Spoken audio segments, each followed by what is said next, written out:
Jean-Paul Belmondo est un acteur français, le plus brillant représentant du cinéma français de la nouvelle vague des années 60.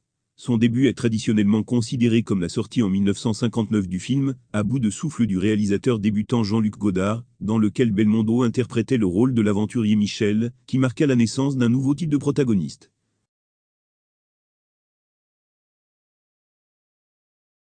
Jean-Paul Belmondo est né le 9 avril 1933, dans le quartier parisien de Neuilly-sur-Seine. Le père de Jean-Paul, Paul Belmondo, originaire d'Algérie française et de nationalité italienne, était un sculpteur renommé. Sa mère, Madeleine Belmondo, était une artiste. Jean-Paul était un enfant, si charmant que son père lui demandait souvent de poser et de sculpter de jolis anges en plâtre à son image et à sa ressemblance. Maman, en revanche, était engagée dans le développement intellectuel de son fils, qui préférait conduire le ballon dans la cour au lieu d'étudier. Elle l'a souvent emmené aux représentations du théâtre de la Comédie Française, et à la fin, le garçon s'est enthousiasmé à l'idée de devenir acteur. En entendant cela, le père amène son fils chez son ami, le directeur artistique de la Comédie Française. Il a fait passer un petit test à Jean-Paul, et a prononcé un verdict décevant. « Hélas, mon ami, tu ne peux pas être acteur. Vous êtes absolument inadapté aux arts de la scène. » Puis le père du garçon se souvint d'une histoire de sa jeunesse. « Quand j'étais un sculpteur débutant, mon professeur a une fois secoué un buste que j'avais moulé, disant que j'étais médiocre et sans valeur. Et puis il m'a dit de continuer à travailler sur moi-même. » En grandissant, Belmondo Jr. n'a pas oublié son rêve, mais a commencé à le partager avec une passion pour le sport. Il était particulièrement intéressé par le football et la boxe. Il est même devenu le champion de boxe poids welter de Paris, mais la passion pour l'art l'a toujours dominé. À 20 ans, il entre au Conservatoire d'art dramatique. Il a étudié avec Pierre Dux et René Girard, personnalités exceptionnelles, mais embarrassant le jeune acteur, avec un engagement de fer envers l'école classique. Absent et tapageur, il ne faisait pas partie des meilleurs élèves. De plus, de nombreux enseignants le considéraient comme absolument sans espoir. Lors de l'examen, le professeur lui a dit d'un ton caustique « Il est impossible d'imaginer que tu embrasseras une femme sur scène avec ta chope. Le spectateur n'y survivra pas, toute la salle roulera de rire. » Il convient de noter qu'à ce moment-là, il ne restait plus rien de l'ange garçon dans son apparence. Un grand nez en pente, des lèvres épaisses, charmant monstre, comme le public des premiers films, avec sa participation appelait Belmondo. Mais, comme la vie l'a montré plus tard, Jean-Paul était un homme très aimant et passionné. Déjà dans sa jeunesse, il définissait le sens de la vie. Sans les femmes, je ne suis rien. À sa dernière année, il était déjà l'un des meilleurs élèves du cours. Les professeurs et camarades de Belmondo étaient convaincus qu'il recevrait le prix annuel du meilleur acteur, traditionnellement décerné au diplômé le plus brillant. Cependant, en raison de la participation d'un jeune homme à une scène qui discrédite l'honneur d'un établissement d'enseignement, il a dû se contenter d'une mention honorable. Cet événement a failli provoquer une émeute parmi les étudiants qui réclamaient justice.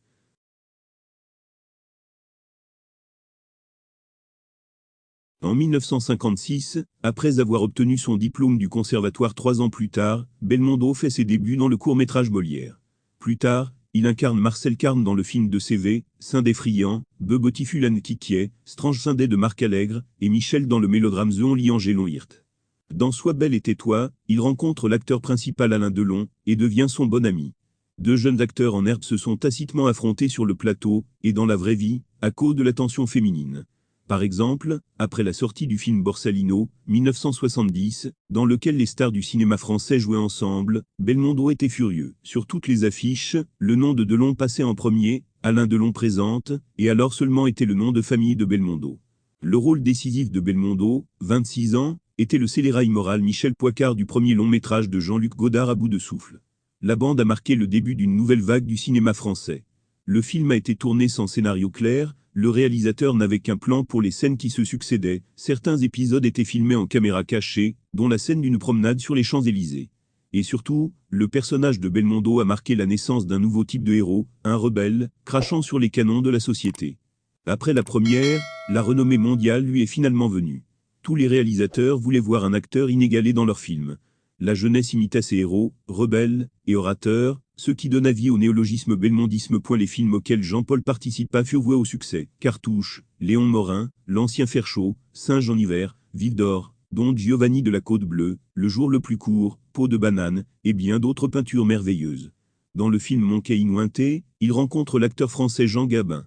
Malgré les âges différents des acteurs, ils sont devenus amis. Gabin a déclaré « Ce type n'est pas beau, mais il y a quelque chose en lui qui était en moi, et que les femmes aiment. » En 1965, sort le drame d'action Pierrot Madness de Godard. Belmondo a joué, improvisé, vécu ce rôle. Il joue une personne trompée de manière si belle et inhabituelle que le film est regardé d'un seul souffle. Le film a été nominé pour le Lion d'Or à la Mostra de Venise. Le premier film de Godard, qui mettait en vedette Belmondo, a divisé sa carrière en deux. La même chose s'est produite après la sortie de Ma Pierrot, l'acteur a pratiquement quitté le cinéma de l'auteur et a attiré l'attention sur des films à succès commercial. Dans Paris brûle-t-il, 1966, Belmondo joue le combattant antifasciste Yves Morand. Après la sortie du film, on a souvent demandé à l'acteur ce dont il se souvenait lui-même des années de guerre et d'occupation. J'avais 8 ans, quand la guerre a éclaté. J'ai été emmené de Paris. Après la libération, nous sommes revenus, et je me souviens de cette atmosphère de bonheur, de ces gens joyeusement excités. C'est probablement ce dont je me souviens le plus. Un autre succès incontestable de l'acteur est Georges Randal de la tragicomédie Le Voleur, 1967. Le protagoniste se venge de son oncle, qui a dilapidé tout son héritage en cambriolant l'appartement d'un parent, et devient accro au vol. La bande a été chaleureusement accueillie en Union soviétique, et a été nominée pour le prix principal du Festival international du film de Moscou. Une autre comédie incroyablement populaire, avec Belmondo en URSS, est Magnificent, 1973, dans laquelle il apparaît dans 2 rôles, l'écrivain Franus Merlin, et le personnage de son livre, le super-espion Bob Sinclair. Ce travail est dans les premières lignes de Belmondo lui-même. Selon lui, la photo a rappelé au public qu'il est avant tout un acteur du genre comique. En 1981, le film d'action The Professional est présenté au public, qui, selon de nombreux téléspectateurs, devient le meilleur film de la carrière de Belmondo. Il a joué l'espion Jocelyn Beaumont, que le gouvernement français a fait un pion dans un complot politique, l'envoyant pour tuer le président d'un pays africain.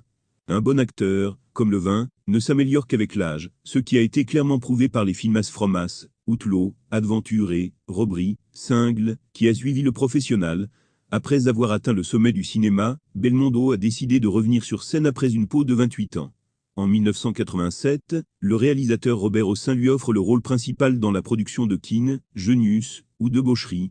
L'acteur aimait jouer le génie fou, et il a même pensé à dire adieu au cinéma et à consacrer le reste de sa vie à la scène, mais Claude Lelouch l'a persuadé de jouer la tragicomédie The Mignon of Fat.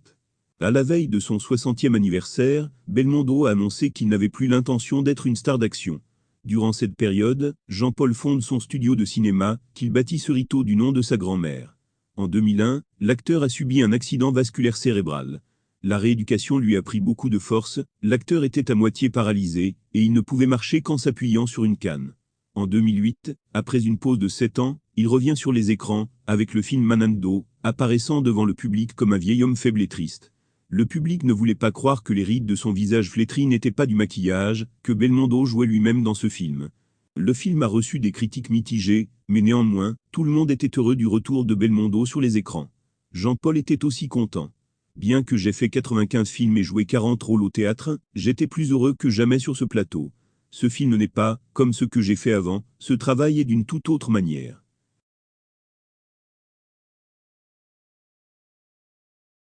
Dans la vie comme sur scène, Belmondo a toujours été entouré de belles dames. Officiellement, Jean-Paul a enregistré 2 fois des relations avec des femmes. La première épouse, Élodie Constantin, a donné naissance à l'acteur 3 enfants, 2 filles, Patricia et Florence, et un fils, Paul. En général, elle s'appelait Renée, mais Jean-Paul n'aimait pas ce prénom, et il l'appelait par le nom de l'héroïne de la pièce dans laquelle il jouait au moment de leur rencontre. Après 12 ans de mariage, Élodie a demandé le divorce, La Goutte d'eau a été la liaison de son mari, avec l'actrice Ursula Andress. Après le divorce, elle s'est rapidement remariée, mais l'acteur a continué à subvenir aux besoins des enfants, et leur a envoyé un pourcentage impressionnant de chaque cachet. Pendant environ 7 ans, Belmondo a eu une liaison avec un tourtereau, Ursula. Elle s'est délectée de l'attention de la presse sur leur relation, et a volontiers tenu compagnie à la star lors de fêtes et d'événements sociaux, mais elle n'a même pas pensé à fonder une famille. Belmondo, malgré le vent, recherchait toujours la stabilité, et un foyer familial solide. Une histoire similaire est arrivée à la star italienne de l'érotisme Laura Antonelli.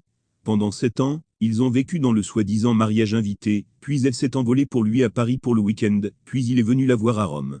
La femme appréciait trop la liberté, ce qui était la raison de leur rupture. Après avoir été abandonnée, Laura est devenue dépressive, et a commencé à abuser de l'alcool. La femme suivante dans la vie de Belmondo, déjà âgée de 48 ans, était la mannequin Maria Sotomayor, âgée de 19 ans. Et encore, 7 ans de relation, encore une fois, une nature éprise de liberté, qui ne voulait pas s'enchaîner avec les chaînes du mariage. Lorsque l'acteur a annoncé qu'il voulait partir, la jeune fille lui a donné un chiot Yorkshire Terrier. Par coïncidence, le chiot, nommé Maya, a vraiment aidé l'acteur à trouver le bonheur. Il emmenait souvent son animal de compagnie avec lui et l'emmenait au tournoi de tennis Roland-Garros 1989. Dans les gradins, il a remarqué une femme, avec un chien de la même race dans les bras, et s'est approché pour demander s'il serait possible d'introduire leurs animaux de compagnie, afin d'obtenir une progéniture. Hélas, le Yorkie s'est également avéré être une fille, mais sa maîtresse a trouvé avec Belmondo de nombreux sujets de conversation communs. Le propriétaire du chien était une ballerine monégasque, Nathalie Tardivelle. Malgré la différence d'âge de 30 ans, leur romance a éclaté avec des étincelles orageuses. L'acteur a compris qu'il n'était plus jeune, et n'a pas insisté sur le mariage et les enfants. Nathalie, sa fidèle assistante et son soutien, ne s'est pas concentrée là-dessus, car personne d'autre ne comprenait les détails du destin de l'acteur.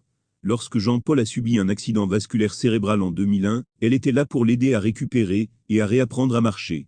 À l'occasion de son 70e anniversaire, Belmondo a peut-être reçu le meilleur cadeau possible. Nathalie a déclaré qu'il deviendrait bientôt papa. Le 13 août 2003, sa fille Stella est née.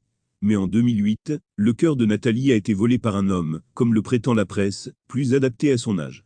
Le mari a tout compris, et l'a laissé partir sans scandale, ne voulant pas être un fardeau. En 2011, la presse jaune savourait les détails du nouveau roman de la légende du cinéma français. Cette fois, Belmondo a été captivé par la jeune mannequin Playboy Barbara Gandolfi. Très vite, les journalistes ont découvert que la police soupçonnait la belle et son ex-mari d'escroquerie. Il n'a pas cru à ces rumeurs, même lorsque son ex-femme et leur fille commune ont commencé à recevoir des menaces anonymes, et même lorsque son manoir a été cambriolé à 2 reprises. Heureusement, les escroqueries de Barbara ont finalement été révélées, mais Belmondo n'a pas porté plainte, rompant simplement toute relation avec son ancien amant. L'acteur a passé les dernières années de sa vie seul. Il a parlé avec Nathalie et Stella. Les enfants plus âgés lui ont donné 6 petits-enfants. Patricia, la fille aînée de Belmondo, est décédée tragiquement dans un incendie en 1994. Le fils était pilote de Formule 1, apparaissant parfois dans des rôles épisodiques, dans des films avec son père, par exemple dans Fat Mignon et Les Misérables. Cependant, même au fil des ans, l'acteur n'a pas cessé d'être un connaisseur de la beauté féminine. En août 2017, il a joyeusement dîné avec le mannequin Russalna Shishkova.